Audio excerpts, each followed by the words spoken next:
Kenapa ada orang duduk atau berdiri bersama dengan kekasihnya bisa berjam-jam, tapi bersama Allah 7 menit pun tidak kuat? Berarti qalbunya yang ada masalah. Wa idza fasadat fasadal jasadu kulluh. Jika telah rusak kecocokannya, maka rusaklah semua yang di tubuh. Ala wahyal qalb. Ala bahasa Arab itu litanbih. Artinya ketahuilah gitu. Wahyal qalb itu adalah qalbu. Saya tidak mau berbicara ini qalbu secara kedokteran, walaupun hadis ini bisa dibawa ke ilmu tib, ilmu kedokteran. Tapi ini ilmu rohani. Al-qalb, karena kata qalbu di Quran lebih dari 100 kali dengan jamak dan mufrad. Ada lebih dari 100 kali, semua menyebutkan tentang ahwal rohani, bukan ahwal jasmani. Jadi jika ada dokter ngotot menggunakan hadis ini untuk perkara yang zahir, silakan. Tapi kita menggunakan hadis ini sesuai yang diturunkan Nabi SAW. Jika si qalbu itu tawadhu, maka rukuknya terasa nikmat. Maka Bapak Saudara bakal Allah, ketika imam itu kunut, tidak ada perasaan ingin keluar dari imam jika tidak berkunut. Perasaannya biasa aja. Bisa ikut kunut, bisa tidak. Tapi tidak ada perasaan ingin keluar dari imam. Imamnya ahli bid'ah. Gak ada perasaan itu. Terbersih ada perkataan itu di qalbu, dia sudah rusak. Bagaimana mungkin di dalam sholat kita buruk sangka dan mengatakan seseorang itu buruk gitu. Betapa buruknya rohani ini. Oleh karena itu kami, meskipun misalnya diimami oleh seseorang yang tidak hafal Quran, bacaannya salah-salah, itu kita biarin aja dulu. Nanti selesai sholat kalau nggak ada orang baru kita kasih tahu. Kenapa? Siapa yang menggerakkan dia jadi imam? Salah siapa kita nggak maju jadi imam? Gitu. Bapak saudara makan Allah, satu kali guru kami wafat, Maulana Syekh Muhammad Nuruddin Al-Khalidi An-Naqsyabandi. Ketika beliau wafat, itu hujan Masya Allah. Imam Az-Zahabi menyebutkan satu perkataan dari seorang imam ahli hadis di abad ke-6 Hijriah. Apa kata beliau? Ciri-ciri seseorang itu meninggal dirahmati Allah, maka Allah kirim malaikat dalam bentuk awan. Fayughfar lahu, maka diampuni baginya. Kalau guru saya ini bukan hanya awan, itu hujan dari beliau sakaratul maut sampai esok pagi, sampai kemudian kita kuburkan, itu hujan gak berhenti. Apa yang ajaib? Keluar dari rumah, itu rumah gadang, ya. Turun dari rumah itu ketika kita bawa keranda, itu hujan berhenti. Kayak ada yang kendaliin. Masuk masjid, hujan deras, dan itu sangat ajaib. Ketika selesai sholat, kita zikir, tahlil, segala macam, kami keluar, hujan berhenti.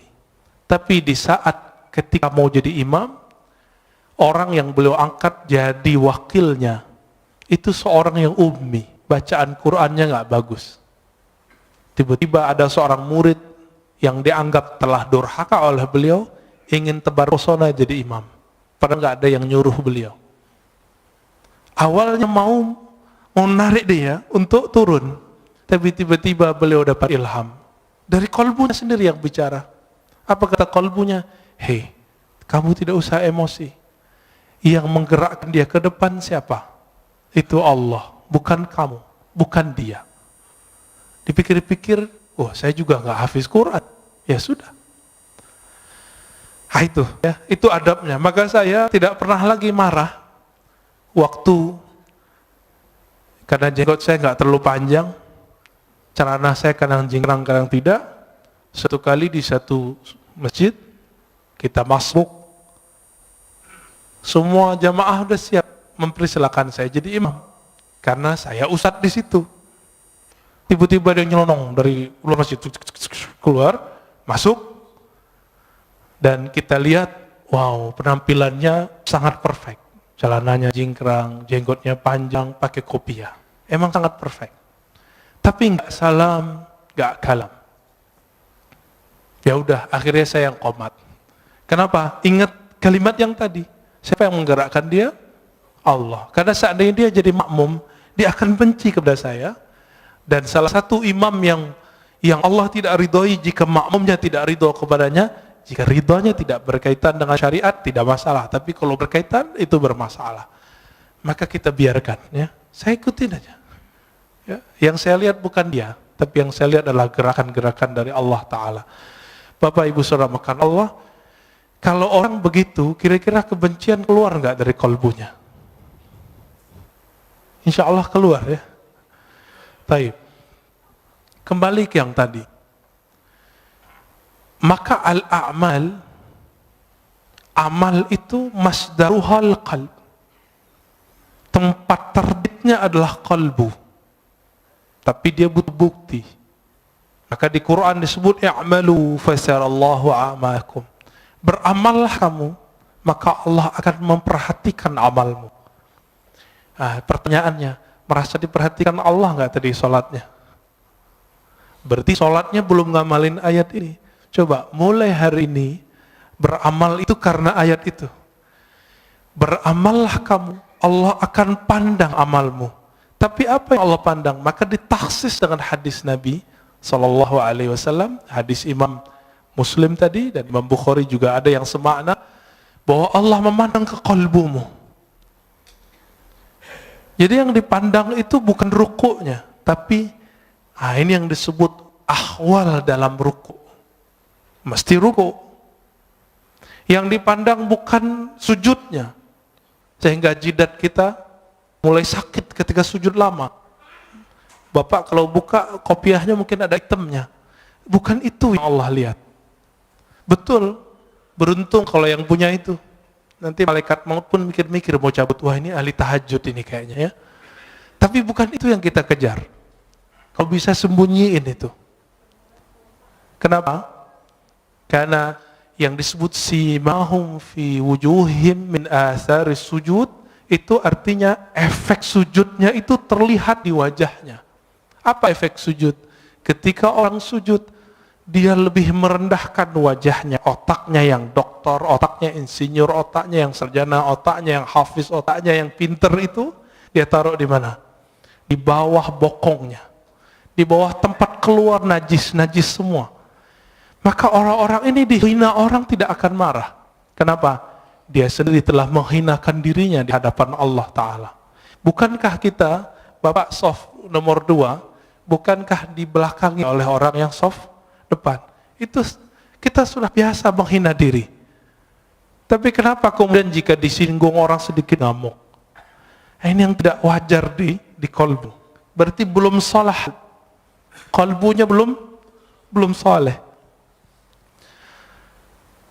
Dalam kalimat ini dikatakan, jadi keadaan fisik itu selalu menerjemahkan keadaan kalbu. Jika kalbunya sedang tawadu, dia pasti rukuk. Jika kalbunya sedang bersah diri, pasti dia mengatakan la haula wala quwata illa billah.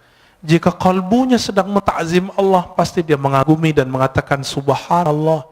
Subhanallah itu bukan maha suci, itu terjemahan biasa. Subhanallah artinya maha hebat engkau ya Allah. Bapak saudara Allah, ikhwan akhwat fillah. Oleh karena itu Nabi SAW 13 tahun itu tidak diwajibkan sholat. Coba lihat. Berapa lama Rasulullah berdakwah? 13 tambah 11. 13 tahun gak wajib sholat kecuali sekali semalam. Surat Al-Muzammil. Qumil laila, bangunlah malam hari, itu aja. Meskipun 3 tahun sebelum hijrah, beliau telah dapat kewajiban 5 rakaat, 5 rakaat, beliau belum wajib sholat. Kenapa? Karena Nabi yashtaghil bi amril qalb. Nabi sibuk dengan perkara kalbu. Coba lihat ayat pertama turun, Iqra, bacalah. Surat Muzammil, wazkurisma rabbik, sebutlah nama Rabbmu. Menyebut nama Allah, membaca nama Allah, itu dengan kolbu baru terasa. Ya, baru pakai lisan. Makanya beberapa ulama kita zikir ya Allah, ya Allah, Allah, Allah, Allah, itu ngamalin surat Al-Muzammil itu. Nggak usah pakai dalil-dalil aneh, itu dalilnya. Ini kan susah-susah debat, ya, nyari-nyari dalil. Karena ada ustadz yang mengatakan bid'ah zikir Allah, Allah. Kenapa? Zikir harus dengan kalimat yang jumlahnya kamilah, jumlah mufidah, kalimat yang lengkap. Memang kalimat Allah kurang lengkap. Bukankah ada ayat kulillah, katakanlah Allah. Ada kok. Dan itu satu kalimat. Satu kata tapi menilainya satu kalimat. Waladzikurullahi akbar. Dan sungguh menyebut Allah itu lebih besar dari semuanya. Oleh karena itu Badi'uz Zaman Sa'id Nursi itu di bersalahnya yang jilid 6 mengatakan ulama-ulama ahli qalbu untuk menghabiskan ego al-ananiyah itu mereka hantam dengan menyebut nama Allah, Allah, Allah, dan itu ada efeknya. Apa nama yang dimasukkan ke dalam qalbu, itulah nanti keluar. Karena air yang dimasukkan ke dalam kendi, dalam gelas, jika putih keluarnya putih, jika hitam keluarnya hitam. Jika yang dimasukkan asma'ul husna, maka keluarnya adalah akhlak yang hasanah. Jika yang dimasukkan hubbud dunya, maka keluarnya itu tamak. Kalau ustadz itu lebih bahaya. Dai itu kalau hasad, hasadnya ulama itu bawa dalil. Coba lihat di YouTube itu. Itu membedain orang hasad nggak hasad gampang di situ. Ya, terlihat isinya kebencian, kebencian, kebencian. Sebanyak itu ayat yang mengajarkan bahwa mukmin itu bersaudara. Ayo cari titik temu. Tapi dia mencari perbedaan. Kita susah-susah untuk mengislah orang, dia bermujahadah, berjuang untuk memecah orang. Kawan kita ada di Meranti sana, namanya Ustadz Fauzi kalau nggak salah. Itu masuk ke suku Akit, suku asli pribumi, untuk mengislamkan orang sana. Tiba-tiba masuk satu kelompok kawan ini untuk nyalah-nyalahin semua. Akhirnya gagal lagi dakwahnya. Tapi kemudian beliau terus, yaitu diangkremin terus kayak ayam. Mereka kan datang cuma sekali, ini datang terus. Bahkan tinggal di situ. Itulah khuruj fisabilillah selama-lamanya di situ. Dia nggak butuh lagi khuruj 3 hari itu. Nggak butuh lagi khuruj 40 hari. Kenapa? Satu nafasnya telah khuruj. Satu nafasnya telah jihad fisabilillah. Siapa yang berani, Pak, meninggalkan tengah kota, pergi ke pelosok, tinggal di situ? Ya, saya pun nggak kuat. Ya, semoga Allah jaga dai-dai kita di pelosok, di perbatasan. Amin ya rabbal alamin.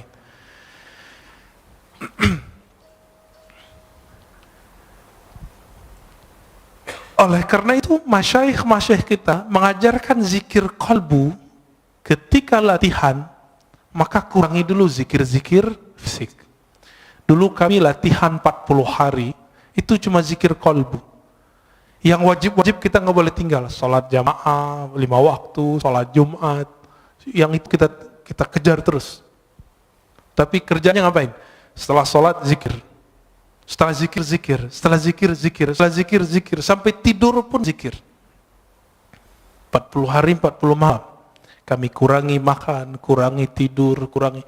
Macam-macam kata-kata orang sekitar. Ngapain itu? Itikaf kan 10 hari doang kok 40 hari. Dia lupa, Nabi Yunus itu itikafnya di dalam perut ikan berapa hari? 40 hari. Nabi Musa di Tur Sina 40 hari. Nabi Muhammad SAW di Goa Hira juga 40 hari. Dan itu rutin terus. Jadi kalau ingin mewarisi rohani Rasulullah SAW, minimal apa yang telah beliau fikskan, 10 hari. Bisa nggak ninggalkan dunia? 10 hari sebelum betul-betul kita meninggalkannya. 10 hari nanti bisa nggak Pak? Tapi handphonenya off. Tidur tidurnya dikurangi, makannya dikurangi, maka harus ada tim gizi ketika orang itikaf. Di sini ada dokter, ada ahli gizi. Silakan Pak ngobrol nanti. Kurangi makan daging, boleh makan daging. Tapi kalau cuma itikaf makan daging, syahwatnya besar, nggak bisa ngapa-ngapain. Maka disebutkan taklilut ta'am, mengurangi makan, termasuk memilih makan-makan yang ringan-ringan. Maka kami 40 hari itu, sampai hari ke-20 vegetarian. Hari ke-21 baru makan daging. Karena ngobrol dengan dokter. Kata dokter, sel-sel itu kalau nggak dapat daging selama 20 hari, maka dia akan makan yang ada di tubuh. Padahal itu udah tertulis oleh Maulana Khalid Al-Baghdadi dalam kitabnya. Beliau bukan dokter, tahu dari mana coba? Tapi dapat ilham. Maka ilham qalbu, jika dipertemukan dengan kajian-kajian ilmiah, ketemu. Karena ilmu itu dari Allah Ta'ala. Ilmu dari Allah. Allah yang disebut Al-Alim, sumber semua ilmu. Jika dipertemukan ilmunya orang belajar grammar dengan orang belajar manhaj qalbu sama. Yang mempertemukan namanya Imam Al-Qushairi, punya kitab judulnya Nahwul Qulub, Nahwul Qalb, Grammar Qalbu. Ada Pak kitabnya. Ya, kawan kita sudah buat disertasi S3 untuk itu. Tapi semoga dia juga mengamalkannya ya. Jika di qalbu itu muncul kezuhudan, sekarang kita langsung masuk. Jika muncul kezuhudan, maka orang itu nanti akan suka puasa. Jadi puasa itu efek warid yang datang ke qalbu. Apa arti warid? Anugerah rohani datang ke qalbu. Zuhud itu nikmat yang lebih besar dari dunia dan seisinya. Orang kalau sudah masuk zuhud ke qalbunya, hidupnya kenyang. Nggak ada keluh kesah, kebahagiaan itu ada meskipun dunia tidak di tangannya. Tapi orang-orang zuhud bukan berarti dia orang miskin. Banyak orang miskin cinta dunia. Tiap hari mikirin gimana makan. Berarti dia belum zuhud. Jadi rugi 2 kali, udah miskin nggak zuhud. Orang kaya itu paling bisa zuhud karena dunia sudah di tangan. Tapi kalau kolbunya tidak dapat zikir kalbu, jadi kalbu itu punya zikir. Zikir lidah la ilaha illallah, subhanallah. Zikir kalbu Allah, hu, hay, qayyum. Asma'ul husna itu zikir kalbu. Dan ini harus diambil dari ahlinya. Sebagaimana kalau kalbu kita sakit, kalau badan kita sakit, kita datang ke dokter. Dan masalah kita semua apa? Masalah kita cuma satu, kita nggak adil dengan kalbu. Giliran sakit badan, ya repot kemana-mana. Ini virus corona aja udah rame kemana-mana ya. Tapi kalau ada virus kalbu, nggak rame. Udah berapa tahun nggak khusyuk? Udah berapa tahun tidak menikmati baca Quran? Kok nggak datang-datang ke ahli kalbu? Waras nggak sih? Itu adil nggak? Ini yang disebut innallaha yuhibbul muqsitin. Maka Allah sebut orang-orang yang berilmu yang adil itu qaimam bil qist. Orang-orang yang berilmu itu dia betul-betul adil terhadap dirinya. Kita nggak adil. Cari dunia dari pagi jam 6, pulang pun jam 8, 12 jam. Tapi cari akhirat, kita ajak setengah jam aja bilang apa? Ustadz, saya ini sibuk. Ada seorang ibu-ibu minta diajarkan zikir, kita ajarkan zikir. Terus bilang, Ustadz, nggak ada zikir yang ringan, saya ini sibuk. Saya tanya, ibu umur berapa? 70. 70 karyawati, pragawati. ASN. Enggak, terus apa sibuknya? Bingung juga dia. Berarti selama ini kita ini sok sibuk. Dan semua orang mengundur amalnya sampai dia udah tua. Berarti warid belum datang ke kolbunya. Dia memulai amal selama ini selalu dari zahir, belum dari kolbu. Maka Imam Bahauddin Syah Naqsyaband mengatakan apa? Ketika orang sibuk dengan perkara zahir, maka kajian zikir pertama kami adalah zikir kolbu. Bidayatu tariqatina nihayatut turuq. Awal dari cara zikir kami adalah akhir dari semua zikir yang dipelajari oleh orang-orang di luar. Itu manhaj beliau. Jadi orang kalau sudah sibuk zikir salat baru zikir qalbu. Kalau beliau enggak, qalbu dulu. Kenapa? Ala wahyal qalb. Inilah zikirnya ulama-ulama ahli qalbu. Jika masuk ke qalbu itu al-hirs. Hirs itu ada kesukaan, kerajinan, ya, ada perasaan senang. Maka orang ini akan rajin tahajud, rajin sedekah, rajin semua zikir itu kayaknya ringan di tangannya, ringan di lidahnya. Bapak saudara makan Allah, dulu seorang kawan saya berdoa, Allahumma adim alaina zikrak. Ya Allah, dawamkan zikir kami kepadamu. Saya tegur, jangan doa begitu. Yang Nabi ajarkan, Allahumma a'inni ala zikrik. Ya Allah, bantu aku menyebut namamu. Karena Nabi tidak pernah mengajarkan, ya Allah, dawamkan zikir di kalbu kami. Itu mustahil, kecuali Rasulullah sallallahu alaihi wasallam. Dalam sholat pun kita masih ingat selain Allah Ta'ala. Jika yang datang di kalbu itu syauq, rasa rindu yang dalam, maka orang ini biasanya zikirnya mulai bergerak. Nah, zikir ini yang jarang datang ke kita. Minimal gerak matanya nangis, itu zikir rindu.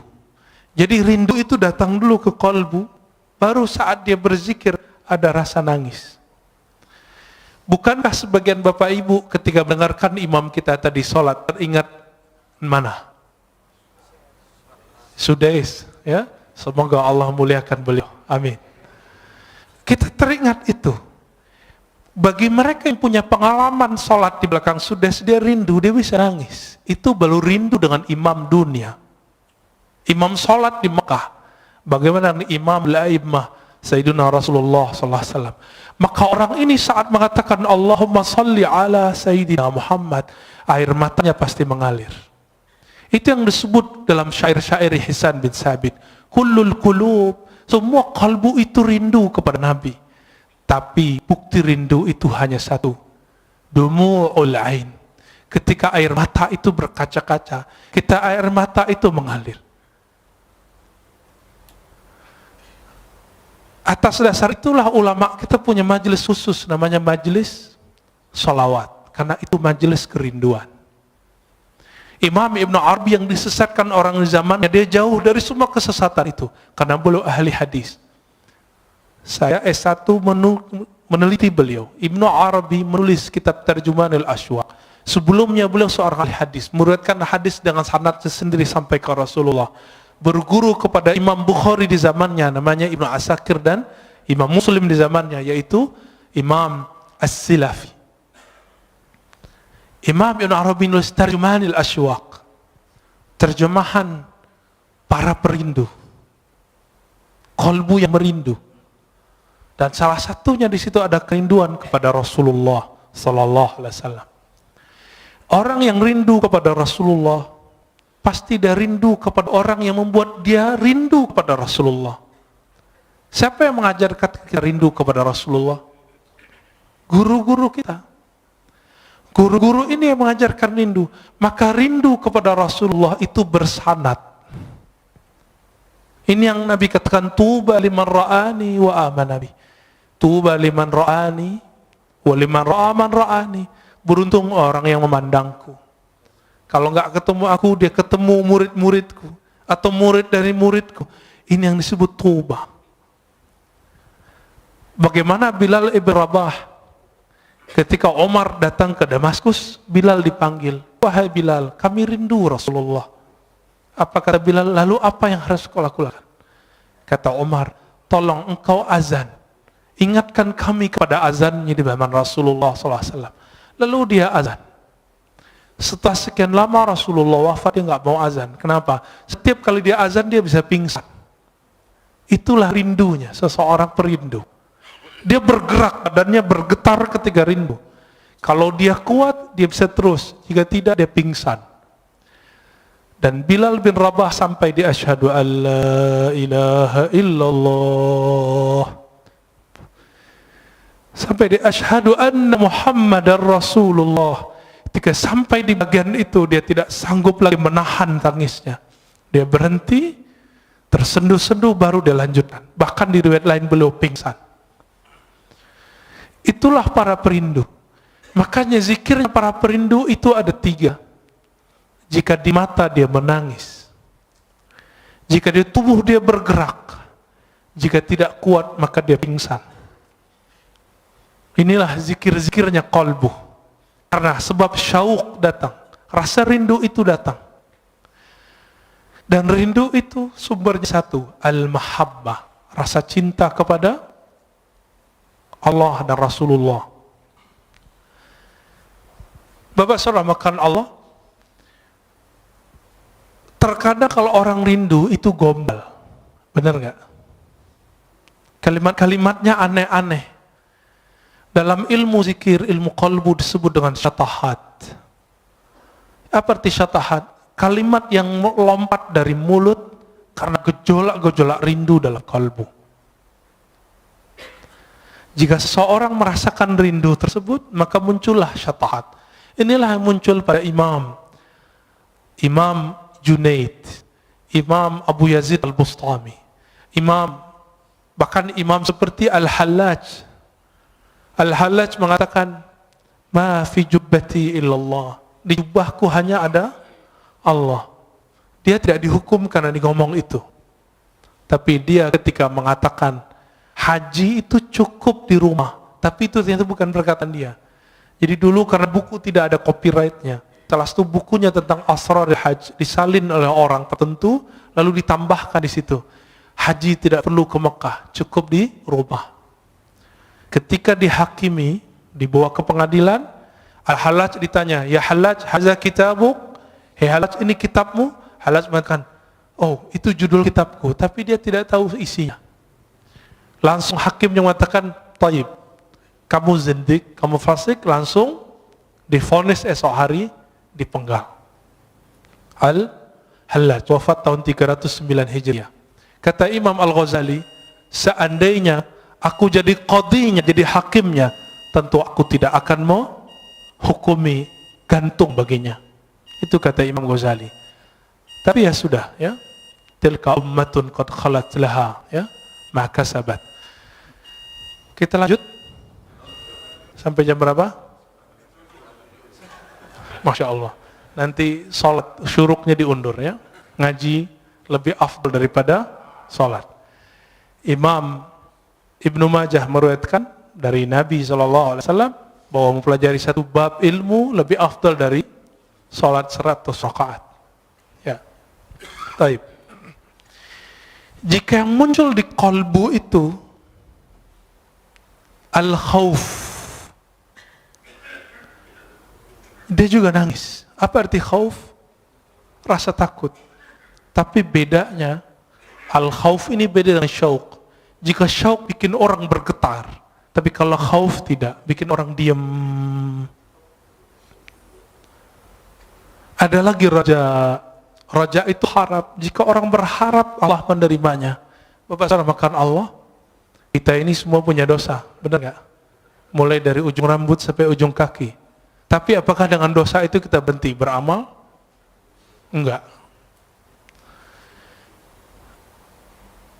Masih ingat Salahuddin Al-Ayyubi? Salahuddin Al-Ayyubi, seorang pejuang hebat, raja di zamannya, sultan, itu pernah meminum khamar. Kata Imam Zahabi dan Siyar A'lamin Nubala, kana yashrabul khamr.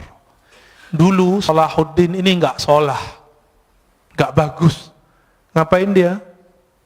Namanya kan Ayub atau Yusuf, ya. Salahuddin ini dulu suka minum khamar. Orang kalau minum khamar pasti zina. Orang zina ya lanjut judi, semuanya lengkap. Nakalnya bukan main.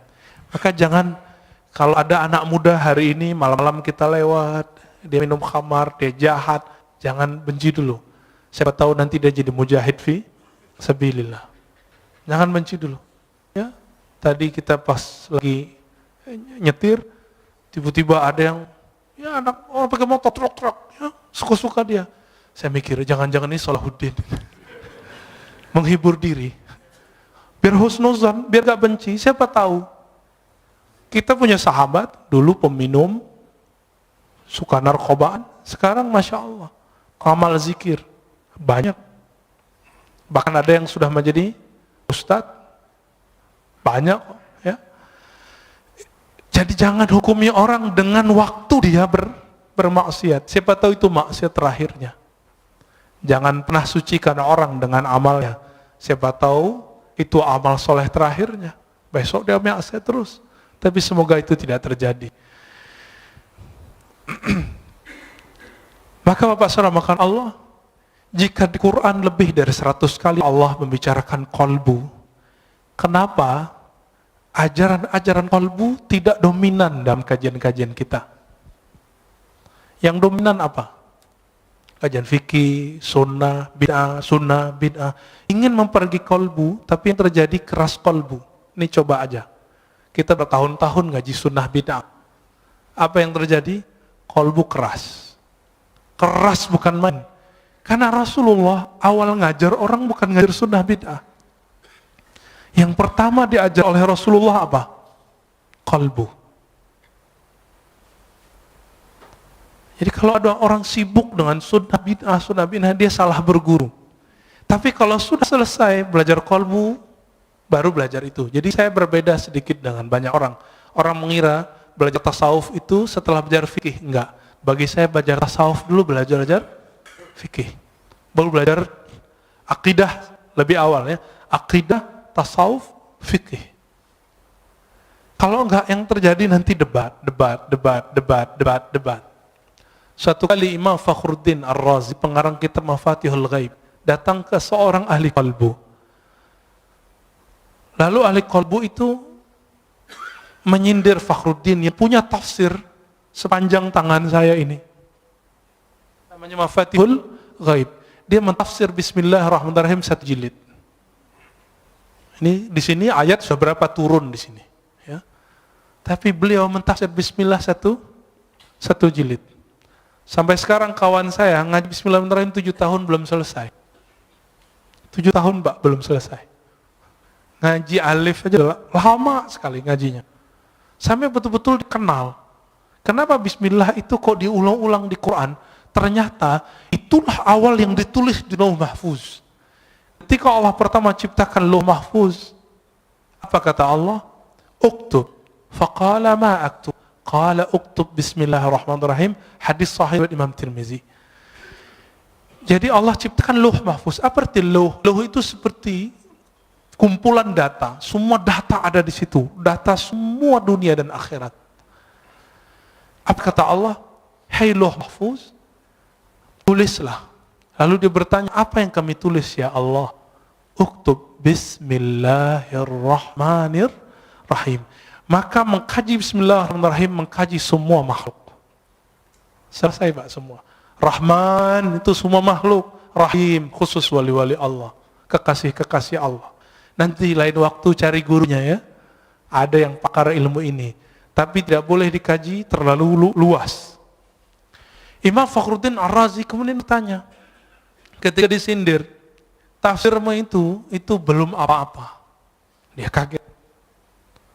Terus tafsir yang bagus gimana? Dia tafsirlah 1 ayat.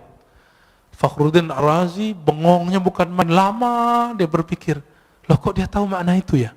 Kok saya udah baca buku, mungkin ratusan ribu lembar dia baca buku, kok nggak paham itu? Akhirnya ditanya, wahai Tuan Guru, apa cara engkau memahami kitab Allah dengan rahasia-rahasia tadi? Apa jawaban sang imam? Wahai Fakhruddin Ar-Razi, utruk ri'asah wazhad anid dunya. Tinggalkanlah ri'asah, kepemimpinan, baik jabatan-jabatan keulamaan, tinggalkan itu dan zuhudlah dari semuanya. Tapi apa kata beliau? Oh kalau itu saya tidak sanggup. Ya sudahlah. Maka tidak turun ilmu itu kepada beliau. Turun ke siapa? Turun ke orang setelahnya. Imam Ibnu Athaillah, inilah kitabnya. Turun lagi ke orang setelah Ibnu Athaillah, namanya Ibnu Ajibah, ya. Ada tafsir qalbu. Semoga nanti ada ahli tafsir yang mengkaji tafsir itu. Amin ya rabbal alamin, ya. Selama ini kita lihat tafsir itu banyakkan hafalan. Ayat ini dijelaskan, ayat ini, itu biasa. Itu namanya ilmu munasabat. Ilmu mencocokkan satu ayat dengan ayat yang lain. Kalau cocok, kalau nggak cocok gimana? Karena ilmu cocok logi hari ini betul-betul sangat dahsyat, maka banyaklah ustadz cocok logi. Padahal yang cocok itu adalah ilmu qalbu. Karena Quran itu dia untuk qalbu. Allah itu ketika mengatakan, ya ayyuhallazina amanu, hai orang-orang beriman, iman di mana naruhnya? Di qalbu atau di badan? Di qalbu. Maka Allah sedang berbicara ke qalbu. Lain ketika Allah mengatakan ya ayyuhan nas, hai manusia. Ya. Betul qalbu juga, tapi qalbunya belum beriman, maka dipanggil ya ayyuhan nas. Berdasarkan beda-bedanya apa yang datang ke qalbu, maka berbedalah amal. Beda apa amalnya? Antara Nabi Adam dengan Nabi Nuh beda nggak doanya? Beda. Nabi Nuh dengan Nabi Ibrahim beda zikirnya. Nabi Ibrahim dengan Nabi Musa beda zikirnya. Nabi Ibrahim apa zikirnya waktu dilempar ke api? Hasbiyallah wa ni'mal wakil. Cukuplah Allah sebaik-baik yang mengurus melindungiku. Itu api zahir. Apalagi api dunia, api syahwat. Maka salah satu cara terapi orang untuk melemahkan syahwatnya adalah, mengendalikan syahwatnya adalah hasbiyallah wa ni'mal wakil. Atau hasbunallah wa ni'mal wakil. Dizikirkan 450 kali setiap hari. Ini zikir yang diajarkan Maulana al-Imam Abdul Hasan Syazili. 450 itu dikit, Pak. Orang bisa handphonean, smartphone, bisa Instagram di setengah jam kok. Baca hasbunallah wa ni'mal wakil itu paling 15 menit beres. Itu qalbu udah kenyang itu. Ini yang diwariskan para nabi. Siapa yang zikir hasbunallah wa ni'mal wakil, dia akan menjadi pewaris Nabi Ibrahim. Siapa yang zikir la ilaha illa anta subhanaka inni kuntu minaz zalimin, dia telah mewarisi rohani Nabi Yunus. Kenapa Nabi mengatakan al-ulama warasatul anbiya? Setiap ulama itu dia mewarisi rohani Pak Nabi. Nabi tidak doktor. Nabi tidak baca kitab. Nabi baca yang di kolbunya. Maka orang yang mewarisi kenabian itu mewarisi kolbu Nabi sallallahu alaihi wasallam. Maka jangan andalkan gelar-gelar kita. Udah lewatin semua itu. Tanya ke dalam kolbu, aku mewarisi Nabi siapa? Dan orang yang disebut kutubul awliya, wali paling poros, yang keberkahan bumi itu karena doa-doanya. Jika Imam Ibrahim bin Adham mengatakan, ya ashabal hadis, wahai ahli hadis, tolong doakan kami. Bikum tudfa'anna al-masaib. Karena kalian musibah-musibah Allah jauhkan dari kampung kami. Oleh karena itu para imam kita sebagai disebut oleh Imam Zahabi mengatakan aqrabut turuq ilallah al-hadis, talabul hadis. Salah satu jalan pintas menuju Allah adalah belajar hadis. Karena orang belajar hadis nyebut sanad dari fulan, dari fulan, dari fulan, dari Nabi, dari Jibril, dari Allah Ta'ala. Itulah sanad Quran, sanad hadis qudsi, sanad hadis Nabi sallallahu alaihi wasallam. Imam Ahmad mengatakan al-qurbu ila Rasulillah qurbun ilallah. Orang yang punya silsilahnya dekat ke Nabi, dia telah dekat kepada Allah Ta'ala. Maka Bapak Saudara, karena ahwal qalbu itu beragam yang datang, maka di antara ulama itu ada yang ahli ibadah. Kenapa? Yang muncul di qalbunya hirs, doyan ibadah. Nah, ini yang terjadi pada kawan-kawan saya yang senang khuruj, ya, senang wiridan. Jangan salahkan dia, tegur saja dia kalau kelebihan. Ya, mungkin dia beramal tidak dengan ilmunya, dilupa kalau punya anak istrinya, ya, tegur aja baik-baik, kasih nasihat, jangan depan orang. Ketika yang masuk ke kolbu itu asyauq, maka orangnya akan suka berdendang, bersyair, bersolawat. Maka muncullah dalam peradaban Islam Barzanji, muncullah syair-syair Imam Ibn al-Farid, ya, muncul semua itu. Maka syair-syair di Jawa muncul apa namanya macapat ya, yang mau copot ya, itu yang dari Sunan Kalijaga. Itu wali Allah besar, Pak. Beliau berguru kepada ulama keturunan Samarkand, Syekh Mahudum bin Ibrahim, yang kita sebut dengan Sunan Bonang. Saya ziarah ke kuburan beliau yang di Bawean. Itu yang asli, Pak, di situ insya Allah. Yang di Tuban itu mungkin petilasannya, wallahu alam. Ya. Kalau orang pakai kolbu, dia tahu itu. Ya. Kawan saya tanya, kok aku sering ziarah ke Tuban, kok nggak ada efek apa-apa ya? Biasanya kalau assalamualaikum tuh ada rasanya. Oh, dia lagi nggak di tempat gitu. Akhirnya saya doa, ya Allah tunjukin saya di mana aslinya. Ternyata setelah itu diundang oleh salah satu guru kita, Buya Abdul Halim, ya, yang punya istri di sana. Udah ke sana, Pak? Udah ke sana, Pak, ya. Ya. Datang ke sana itu dahsyat sekali. Tapi jangan lupa ziarah, karena di sana manisnya dari situ. Sampai di sana ternyata Buya Abdul Halim belum pernah ziarah. Saya tanya, Buya, anterin saya ya. Di sini ada 2. Bukan yang di tepi pantai, yang di hutan. Saya bilang gitu. Akhirnya kita ke hutan. Enggak hutan-hutan amat kok, Pak. Hutannya kecil kok ya. Masuk dan itu terasa nikmat, terasa ada kontak batin. Karena jangankan para wali, para syuhada pun mereka tidak mati. Wala taqulu liman yuqtalu fi sabilillahi amwat. Dan itu hanya dirasakan oleh ahli qalbu. Cinta itu hanya dirasakan oleh orang yang cinta. Sebenarnya benci dirasakan oleh orang-orang yang hasad. Maka kebeningan qalbu akan bisa merasakan ahli-ahli qalbu. Coba rasain, Pak. Guru kami berpesan makna hadis, zurul qubur fa innaha tuzakkirul maut. Ziarah kubur karena itu bisa mengingatkan kepada kematian, lintas dimensi, langsung maksudnya. Maka orang yang suka ziarah kubur, rohaninya akan tembus ke dimensi yang lain, masuk ke alam-alam yang lain, sadar atau tidak. Tapi kalau udah jauh dari kubur, membid'ahkan kubur, menyebut orang ziarah kubur, kuburiyun, maka siap-siap kamu nanti ketemu Rasulullah. Rasulullah akan memarahi dan menghardikmu dan mengatakan, aku sayyidul kuburiyin. Akulah orang yang paling sering ziarah kubur. Nabi ziarah kubur kapan, Pak? Malam. Dan hampir setiap nginep di rumah Aisyah radhiyallahu taala anha. Berani bilang Nabi sayyidul kuburiyin, penyembah kubur. Hati-hati. Pemuja kubur, hati-hati. Semua yang kamu lafazkan Allah hisab. Kalau kolbu nggak nyampe, nggak usah ingkar. Imam Sya'rani telah nulis berkali-kali kata beliau, kalau kamu tidak faham, jangan ingkar. Sekali kamu ingkar, haramallahu alaika. Allah haramkan bagimu untuk merasakan itu. Makanya kalau udah benci sama kita, benci sama kajian kita, nggak nyaman, Pak. Langsung keluar. Ngelihat imam kita doa aja langsung keluar. Nggak bisa husnuzon, nggak bisa menikmati perbedaan faham.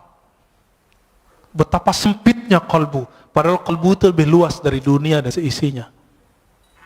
Hadis meskipun dhaif, tapi ulama mensahihkan maknanya. Mawasi'ani ardi wala samai. Aku ketika memandang ke langit dan bumi tidak sanggup menahan pandanganku. Itu yang disebut Allah ketika memberikan amanah kepada langit dan bumi, semuanya nolak. Inna wasi'ani, yang sanggup menerima pandangan itu adalah qalbu abdi al-mu'min, qalbu hambaku. Ada kalimat hambaku di situ, al-mu'min, yang dia beriman. Makanya orang-orang yang beriman ini qalbunya lapang, hidupnya tenang, pikirannya Masya Allah, ya. Nggak ada kepanikan di qalbunya, ya. Nggak rusuh. Bapak saudara, karena Allah, maka di antara mereka ada yang zuhud, karena yang datang qalbunya kebencian dunia. Di antara mereka ada yang muridin, ada yang wara, ada yang arif. Puncaknya nanti arif. Nanti tanyalah ke Kiai Ahmad Shadiq, itu arif itu apa sih? Atau ke kiai-kiai yang lain, ada siapa? Kiai Luqman ngajar di sini juga. Ya, Kiai Luqmanul Hakim. Nah, itu orang-orang ahli kolbu semua. Sebenarnya beberapa banyak masih ahli kolbu. Silakan dicari sendiri atau tanya ke ahli kolbu siapa mereka. Ya, ini belum selesai sebenarnya, tapi udah cukup lah ya. Mau ada tanya jawab? Oke. Orang yang nanya itu lagi ya. Silakan Pak.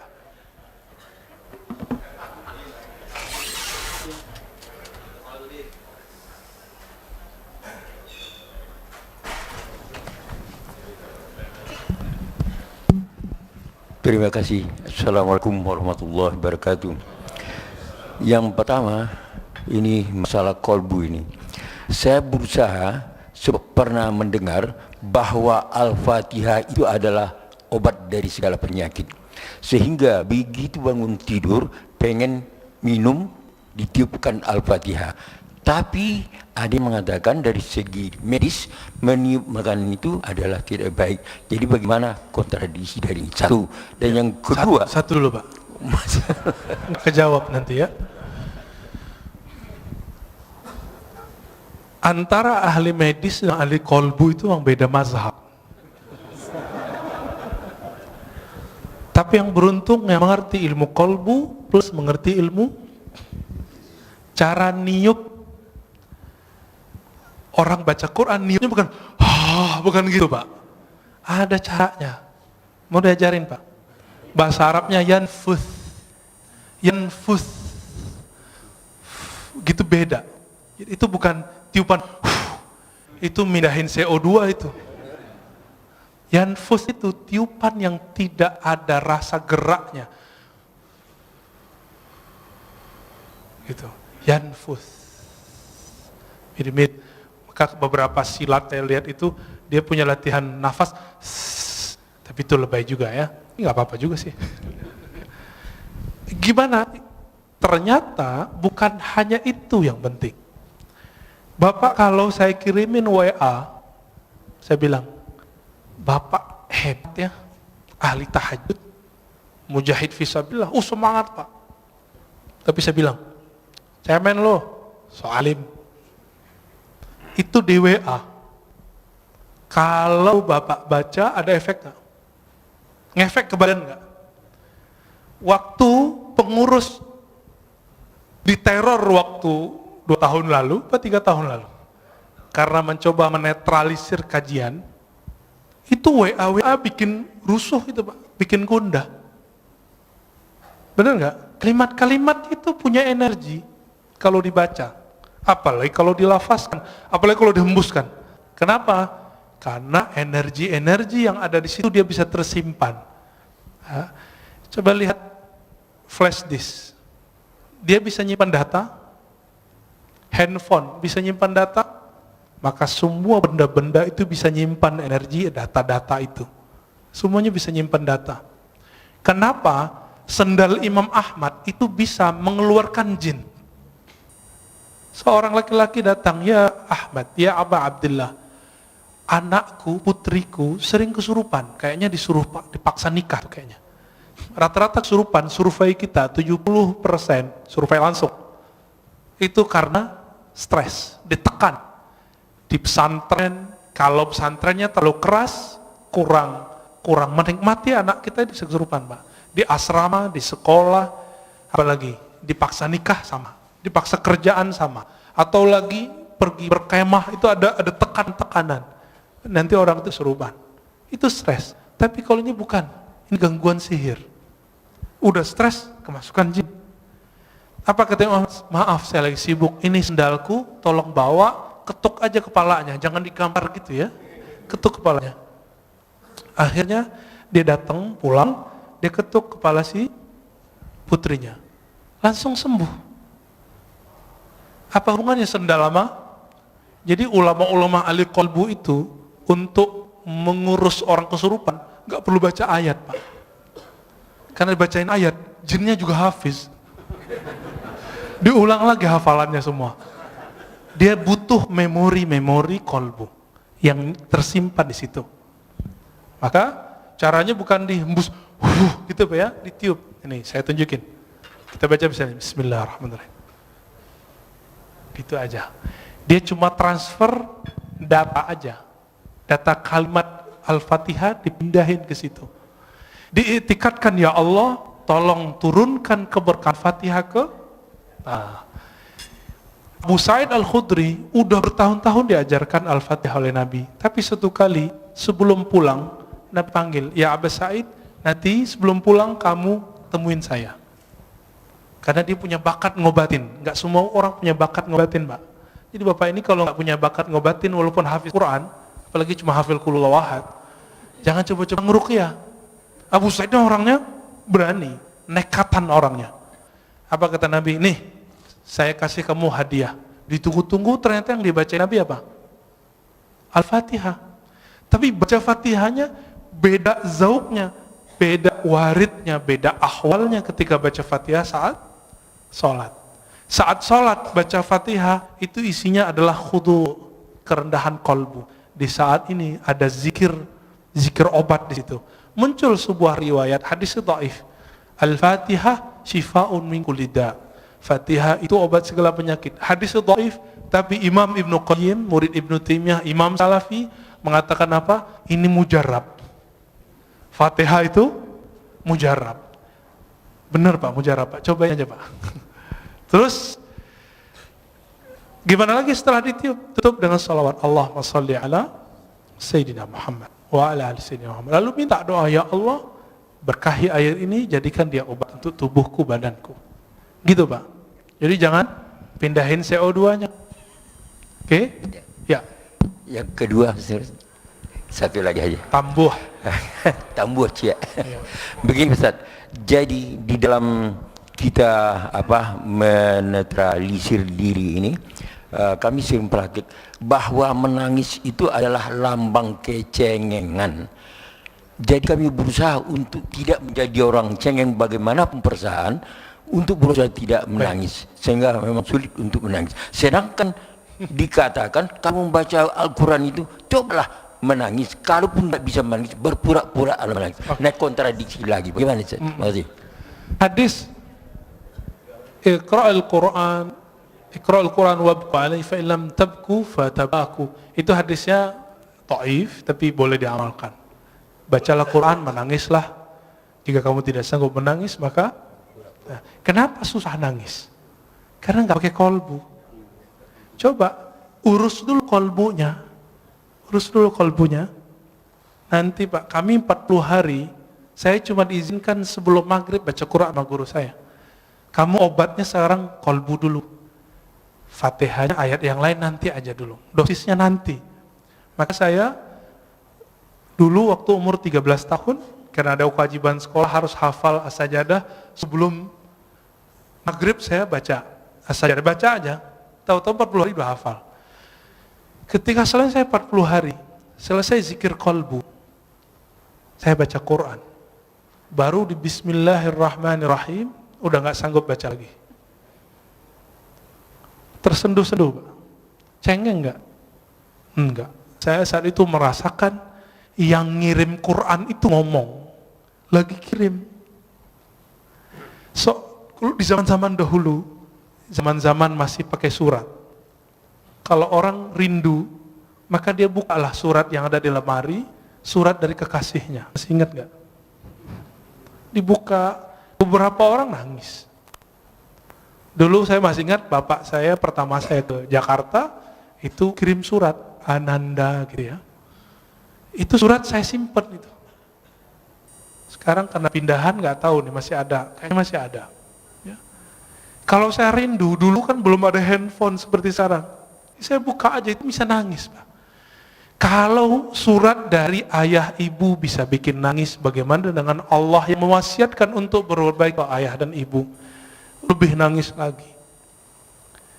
Maka munculkan dulu zikir kolbunya, baru kita, inilah ayat pertama, Iqra bismi rabbik, bacalah nama Rabbmu. Jangan pakai dengan itu kalau bahasa Indonesia kesannya dengan nama. kesannya beriringan. Padahal bi di situ litaukid. Bacalah benar-benar nama Rabbmu. Siapa nama Rabb kita? Allah, itu zikirnya. Allah. Terus semakin kuat menabung nama Allah itu, karena Allah itu besar, maka akan muncul tangis. Tangis itu nggak cengeng, Pak. Tangis itu satu tetesnya mampu memadamkan api neraka. Cengeng nggak? Yang cengeng itu nangis kemana-mana, nggak bisa memadamkan api neraka. Api kemarahan istrinya nggak bisa marah, Pak. Ya. Apakah itu cengeng? Tidak. Di Quran banyak sekali ayat-ayat yang menyebutkan salah satu ahwal para kekasih Allah adalah nangis. Ya bukun, ya, mereka nangis. Bahkan ada sindiran orang yang suka ketawa, ya. Tertawalah sedikit, nangislah banyak. Ada ayatnya. Ini terakhir, Pak. Imam Al-Hafiz Abdul Awwal Abul Waqt As-Sijizi Al-Harawi, guru dari Ibnul Jauzi, guru Imam ahli hadis, pakar hadis palsu, didatangi oleh seseorang. Dia pengarang kitab Al-Ba'un Al-Buldaniyah. Ketika dia datang, dia bilang, wahai tuan guru Abul Waqt Abdul Awwal, aku sudah lama ingin ngaji kepadamu, dan aku beruntung dapat keberkahan semajlis denganmu. Mendengar itu, Imam Abdul Awwal langsung nangis. Apa kata beliau? Lau arafta, kalau engkau mengenal aku, mazurtani, engkau tidak akan ziarahi aku. Kalau engkau tahu aibku, engkau tidak akan memandang keberkahan ada padaku. Lalu beliau nangis dan semua yang hadir nangis. Apa kata beliau? Kami dapat hadis, ribuan kali dapat hadis, tapi kalimat yang barusan kami dengar lebih kami suka dari semua hadis yang selama ini kami dengar. Baru sebutkan hadis.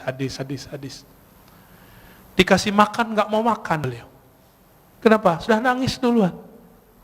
Jadi majelisnya ahli qalbu dari dulu itu nangis. Dan Imam Abdul Awwal ketika sakaratul maut, murid-muridnya ngumpul. Apa kata salah satu muridnya? Gurunya ini zikir dalam qalbunya, tapi muridnya nggak dengar. Kata si murid yang agak kurang sopan, si muridnya dapat hadis, lakinu mautakum la ilaha illallah, talkinkan orang yang sakarat la ilaha illallah. Wahai tuan guru, baca la ilaha illallah, kata si murid. Apa kata gurunya? Aku sudah di dalamnya, ngapain kamu tegur-tegur lagi? Aku lagi asik, jangan diganggu lagi. Lalu terus menyebut Allah, ya Allah. Dan ketika Allah itu terus dibaca dan belum meninggal dalam keadaan menyebut ya Allah. Udah. Inti la ilaha illallah di mana? Allah. Kalau enggak ada kalimat Allah, ada enggak la ilaha illallah? Nah, inilah talqin pertama yang saya dapat dari guru saya, Syekh Muhammad Nuruddin, yang tadi saya cerita di awal. Yang ketika beliau wafat jadi hujan lebat. Apa kata beliau? Zikir itu intinya satu, Allah. Kan semua zikir Allah melahirkan la ilaha illallah paling tinggi. Lalu bawahnya Allahu Akbar, lalu bawahnya Subhanallah, lalu bawahnya Alhamdulillah, lalu di bawahnya la haula wa quwwata illa billah. Semuanya Allah, Allah, Allah. Maka kalau zikir enggak ada Allahnya, zikirnya hampa. Maka mulai dari zikir kolbu, insya Allah kolbunya selamat. Nanti Bapak bisa nangis, Pak. Ya, ada lagi. Ini khusus majelis senior nih ya, pantasan remisa buat majelis senior. Bismillahirrahmanirrahim. Ustaz, Ya. Assalamualaikum warahmatullahi wabarakatuh. Assalamualaikum warahmatullahi. Saya pagi ini dapat guru kolbu nih. Alhamdulillah. Ya, alhamdulillah. Guru Bapak di samping, Pak. Ini saya kenal beliau 40 tahun yang lalu, Pak. Yang ahli kolbu beliau, Pak. 40 tahun yang lalu bersama beliau saya. Alhamdulillah. Ustadz Siregar. Ya. Beliau masih bujangan waktu itu, Pak. Ya. Sekarang istrinya masih satu, Pak. Satu, alhamdulillah. Ya. Putranya satu. Tadi saya sempat ngobrol sama beliau, luar biasa. Tolong Pak, pada saat Pak Ustaz menemukan belajar kolbu itu, siapa cerminnya? Sekian, wassalamualaikum warahmatullahi wabarakatuh. Ini tanya bertanya itu, Pak ya. Saya jawabnya dua. Tapi itu tergantung makomnya kita. Maka yang Bapak rasakan, yang guru Bapak katakan sebelumnya, itu belum tentu yang saya dapatkan. Oke? Kalau secara ilmu hadis, al-mu'min mir'atul li akhihi. Mukmin itu cerminan bagi saudaranya. Itu secara hadis. Tapi secara ilmu qalbu, cerminan hakiki itu adalah nur Muhammadiyah, nur Rasulullah sallallahu alaihi wasallam. Disitulah orang bisa bercermin. Orang bercermin ke Nabi itulah yang disebut bersanad. Kalau dia tidak punya cerminan ini, nggak punya sanad ini, dia tidak bisa memantulkan cahaya Allah tabaraka wa ta'ala. Kenapa Rasulullah cerminannya? Karena Rasulullah yang paling lengkap mewarisi, dapat memantulkan semua asmaul husna. Ada masuk air putih, keluar air putih. Masuk nama Ar-Rahman, maka muncullah kesayangan Rasulullah ke semua umat. Itulah wa ma arsalnaka illa rahmatan lil alamin. Muncullah Ar-Rahim, maka Nabi SAW mencintai. Itu surat laqad ja'akum Al-Bara'ah ayat terakhir, bagian 2 terakhir. Wabil mu'minina ra'ufur rahim. Wabil mu'minina ra'ufur rahim. Kawan Hal-Hallaj, tapi beda mazhab, beda tariqah. Namanya Imam Ash-Shibli. Beliau itu ketika wafat dapat kabar dari seseorang. Seseorang ini memuliakan imam ini. Lalu ditanya, dalam mimpi orang ini bertemu Rasulullah. Wahai Rasulullah, kenapa engkau memuliakan si Shibli? Apa jawaban Rasulullah dalam mimpinya? Bagaimana aku tidak memuliakannya? Dia telah menjadikan aku cerminannya. Setiap selesai sholat dia berikan, laqad ja'akum rasulun min anfusikum azizun alaihi ma anittum harisun alaikum bil mu'minina raufur rahim. Allah sebut Nabi dengan namanya. Rauf itu nama Nabi, nama Allah. Rahim itu nama Allah. Allah jadikan Nabi itu jadi cerminnya. Maka siapa yang bercermin bersenat kepada Rasulullah, kalbunya bercahaya. Maka ketika orang sholat Allahu Akbar, dia harus bercermin Rasulullah di depannya. Tapi siapa yang bertemu Rasulullah? Yang bertemu Rasulullah roh. Karena roh kita belum hidup, kita butuh seorang mursyid yang menghidupkan, membangunkan. Hei, bangun kamu. Maka guru kita juga berguru dengan bersyukur, berterima kasih kepada guru, baru disebut berterima kasih kepada Allah Ta'ala. Maka ketika orang berguru, itu cara bercermin kepada Rasulullah Sallallahu Alaihi Wasallam. Itu yang saya dapatkan. Mungkin yang Bapak dapatkan, guru Bapak dapatkan beda, ya. Tapi kalau ilmunya dari Allah pasti sama. Pasti sama. Beda-beda ibarah. Ya, Ustaz, singkat aja. Okay. Assalamualaikum Ustaz. Terakhir Pak ya. Iya Ustaz. Ustaz, apakah betul Ustaz waktu Ya. Nabi Ibrahim alaihissalam itu dibakar? Kan sifat api itu diambil sama Allah menjadi dingin. Jadi pertanyaan saya ini Ustaz, betul nggak situ ibu-ibu yang sedang masak itu masakannya tidak ada matang karena sifat api ditarik sama Allah? Oke. Itu terima kasih Ustaz. Jangan dipakai lagi Pak ilmu itu ya. Jangan dipakai lagi zikir itu. Zikir itu kata Imam Abu Ali Ad-Daqqaq kasilah, seperti pisau, seperti senjata. Sampai di tangan wali jadi karamat, sampai di tangan fasik jadi sihir. Sama-sama zikir. Sama-sama zikir. Sampai dia orang nakal jadi pelet. Sampai dia orang tamak, maka waqiahnya bukan untuk ketemu Allah. Waqiahnya supaya ngumpulin harta. Dia rajin waqiah, rajin haji umrah. Sekarang umrah udah nggak boleh. Mau minta ke siapa lagi? Ini mau proyek nih, umrah dulu nih. Sekarang Allahnya nahan dulu, gak usah khawatir ya. Kita sedih, tidak ada orang umrah. Dalam sejarah umat Islam itu udah biasa. Bedanya dulu kaum Tartar datang nyerang, gak ada umrah, gak ada haji. Kalau sekarang yang nyerang virus ya, corona. Dulu ada ta'ud namanya. Dan jadi ini bukan kejadian pertama, dan ini bukan pertanda kiamat sebentar lagi, tahun ini sudah keluar Dajjal, bukan ya, itu hoax itu. Kalau ya dari dulu dong keluar Dajjalnya. Majelis kita jangan dirusak oleh hadis-hadis palsu. Salah satu hadis palsu yang berkembang hari ini adalah kalau Ramadan hari Jumat maka terjadi dentuman 15 Ramadan, muncullah dukhan, nanti kekacauan di Arab. Arab itu udah kacau udah lama. Setelah Nabi wafat, para sahabat Khulafaur Rasyidin meninggal. Itu Arab sampai hari ini kacau. Gak berhenti Bapak baca sejarah. Saya hobi baca buku-buku sejarah. Kitab Al-Bidayah wa Nihayah Ibnu Katsir 14 jilid kita khatamkan karena kita tahu kapan saja ada konflik. Ibnu Khaldun, ya, Rihlah Ibnu Battuta, Tarikhul Islam Ibnu Zahabi sama menyebutkan tahun yang sama, gak beda. Jadi nggak usah khawatir, insya Allah nanti Allah angkat, ya Allah marfa'anna. Maka doa kunut sekarang hampir wajib. Namanya kunut subuh plus nazilah. Ya, kalau bisa ditambahkan kepada imam, tolong kasih tahu, Allah fa'idfa'annal bala wal waba. Ya Allah, tolak bala dan wabah dari kami, wabah virus. Ya, insya Allah Allah jauhkan. Jadi kalaupun flu, insya Allah nggak corona Pak, insya Allah ya. Kalaupun kena, waqina syarra ma qadait. Apa arti waqina syarra ma qadait? Kalaupun kami kena, tapi tolong haluskan kenanya ya Allah. Insya Allah nggak parah. Kalaupun parah, Allah ambil nyawanya langsung biar nggak susah hidupnya. Gitu. Jadi jangan diamalin lagi Pak ya. Ya.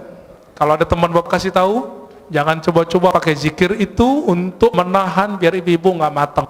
Biasanya itu kalau orang ke resto tuh ya, dikerjain dapurnya. Di kampung saya dulu banyak. Sekarang orang-orang udah banyak yang soleh Pak. Ya.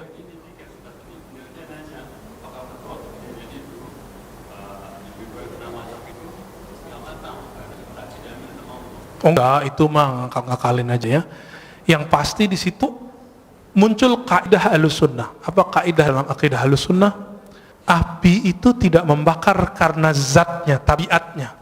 Karena hukum konstannya enggak. Tapi api itu membakar karena izin Allah. Apa kalimatnya? Ayatnya gimana Ustaz? Ya nar kuni bardan wa salaman ala Ibrahim. Wahai api, jadilah kamu kuni itu kan asalnya kun, karena nar itu dia bukan benda yang berakal, disebut kuni, disebut dia feminim pakai ya, kuni, hendaklah kamu menjadi keadaannya dingin. Maka kalau api selama ini panas itu karena Allah emang titahkan kamu bakar. Sampai sekarang di kampung kita masih banyak ilmu debus, nggak pakai sihir. Cuma pakai sholat 2 rakaat, zikir sesaat, mereka langsung nggak kebakar. Tapi kita cek di luar itu nggak bisa dia ya. Itu cuma karena dia zikir. Dia lagi ngamalin Bismillahirrahmanirrahim, ya duru, ingin bukti. Jadi dia lagi ngamalin ilmu Nabi Ibrahim.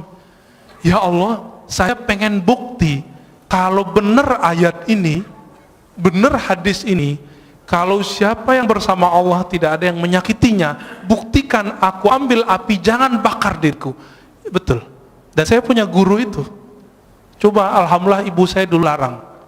Almarhumah ibu saya mengatakan, kamu mau jadi apa? Gak usah belajar itu. Lalu ketemu guru kami yang lain, Maulana Kasril namanya, mau jadi emosional atau jadi penyabar? Saya jawab, ya penyabar lah. Kalau mau jadi penyabar, hindari ilmu-ilmu kebatinan, meskipun boleh secara hukum syariat. Maka saya nggak belajar ilmu-ilmu aneh Pak. Ini belajarnya ilmu silat lidah aja. Ya, jadi tidak benar semua api saat itu cuma satu api, tidak semua api. Ya, siapa juga yang masak saat itu? Ya, ya itu khayalan orang lagi mentafsir. Terakhir Pak Mirwan. Assalamualaikum warahmatullahi wabarakatuh. Assalamualaikum. Tadi Ustaz katakan Sayyidina Umar Ya. minta kepada Bilal supaya azan mengingatkan kita kepada Rasulullah. Sallallahu alaihi wasallam. Kebetulan tadi juga imam kita Hasanuddin Sinaga jadi imam. Sinaga apa Siregar? Sinaga. Sinaga, sorry. Kita rindu suara beliau ini. Karena tahun 97 dulu beliau ini imam di sini. Alhamdulillah. Makanya kita rindu. Ini siapa yang bawa ini? Bang Adek tadi ya. Kalau bisa sering-sering bawa Bang Adek. Alhamdulillah. Yang kedua mengenai tunggu dulu. Alhamdulillah lupa. Iya. Tadi apa ya? mengenai suluk tasawuf di kampung saya itu banyak, Ustaz. Oh iya. Cuma kami dulu sebagai pemuda menganggap ini ilmu Apa ini? apa ini pelajarin ini. Nah, setelah di Jakarta ternyata Pak Ustadz memberikan yang sebenarnya, ya bagaimana ilmu itu dilakukan, sehingga Pak Ustadz yang masih muda, masih seumuran saya, tapi emosinya tidak tinggi, sementara saya masih meletup-letup ini. Gimana kira-kira Ustadz? Demikian, Assalamualaikum warahmatullahi wabarakatuh. Assalamualaikum warahmatullahi wabarakatuh. Betul, orang berguru, berlatih, bersanad, istiqomah, dia melewati umur fisiknya. Maka guru-guru kami, di mudanya mereka sudah jadi syekh. Syekh itu artinya orang tua. Dan saya dikasih gelar syekh oleh guru saya umur 27. Umur saya sekarang 34. Jadi masih jauh dibandingkan imam kita. Tapi umur 12 tahun saya sudah belajar zikir, alhamdulillah. Umur 13 kita riyadhah. Dan riyadhah itu latihan itu, riyadhah artinya latihan yang berulang-ulang. Kami kerjakan sampai hari ini. Sampai hari ini. Kami nggak perlu banyak-banyak ilmu, dikit tapi kami amalkan. Zikir itu dari pangkal sampai ujung, zikir intinya cuma Allah. Maka kami zikir Allah setiap hari. Itu aja setiap hari. Guru saya mengatakan, hei, kamu mau bahas apa saja, semua wali zikirnya ini. Betul, kita udah ketemu banyak wali-wali Allah, dan semua zikirnya ini. Gak lepas dari nama ini. Dan ternyata inilah warisannya Nabi Muhammad SAW, yang orang banyak lupa. Orang kalau nuzul Quran cerita apa, gak cerita zikir. Ya. Orang cerita zikir, bahasnya sunnah bid'ah lagi, gak jadi zikir-zikir. Ya. Yang di kampung bapak itu, bapak yang Aceh kan, ya, itu ada Syekh Muda Wali. Syekh Muda itu gelar khas orang Sumatera Barat. Jadi orangnya masih muda, dia disebut Syekh tapi muda, maka disebut Syekh Muda, Syekh Muda Wali. Tapi tinggal di Aceh, orang Jamek, tamu orang Aceh. Tapi mereka entah lebih tua dari orang Aceh, Pak. Karena orang Aceh kan campuran. Ada yang India, Pakistan, bahkan macam-macam di situ. Arab apalagi. Jadi kalau orang Aceh rasis nggak boleh. Kenapa? Semua kita pendatang di tanah ini. Siapa yang tahu kita ini asli Jawa, Sunda, Padang, Kalimantan? Siapa yang tahu? Dicek genetiknya, ternyata wong Cino. Ya, ini matanya mata sipit-sipit semua. Tapi benci Cina kan aneh. Benci Arab, ternyata hidungnya ada sedikit Arabnya. Tuh. Jadi kita nggak boleh rasis. Nah, baca Al-Hujurat berkali-kali, lita'arafu. Nggak boleh di situ rasis. Bapak saudara maka Allah, Syekh Muda Wali itu dulu belajar ke Syekh Hashim Buayan. Seingat saya ya, beberapa syekh-syekh yang lain, kemudian langsung ngambil ke Jabal Abi Qubais di Mekah. Jadi dulu orang kalau mau suluk, itu itikafnya 40 hari. Di sekarang yang jadi istananya raja, keluarga-keluarga pangeran itu. Depan Masjidil Haram itu ada Jabal Abi Qubais. Dulu di situ mereka latihan zikir. Semua tarekat di situ. Terakhir yang masih mengijazahkan tarekat di sana itu Syekh Muhammad Yasin Al-Fadani. Beliau menyimpan 66 tarekat. Bukan 40, 66 tarekat, dan masing-masing tarekat beda suluk. Nah, kembali ke yang tadi, ini kesimpulan kajian tadi. Kenapa tarekat itu banyak? Karena rahasia datang ke kolbu itu beda-beda. Warisan yang dia dapat dari Nabi pun beda-beda. Tapi zikir yang paling tua yang kami tahu cuma dua. Subhanallah, Allah, la ilaha illallah. Itulah kata Nabi Musa. Nabi Musa mengatakan, ya, ini sebagai ikhtitam kita, ya Rob, ajarkan aku satu zikir yang spesial. Apa kata Allah? Qul la ilaha illallah. Lalu kata Nabi Musa, ya Allah, ini kan zikir semua orang zikir ini. Apa kata kata Allah Ta'ala? Hei Adam, hei Musa, inilah la ilaha illallah, zikir yang dipakai oleh hamba-hambaku yang spesial, yang dari dulu Nabi Adam sampai ujung nanti akhir kenabian, akhir kewalian, semuanya zikirnya la ilaha illallah. Maka dikatakan dalam hadis tentang Mahdi, setelah selesai Mahdi meninggal, Nabi Isa wafat, zaman berubah. Orang hanya tahu satu kalimat, mereka nggak tahu lagi sholat, haji, umrah udah nggak tahu.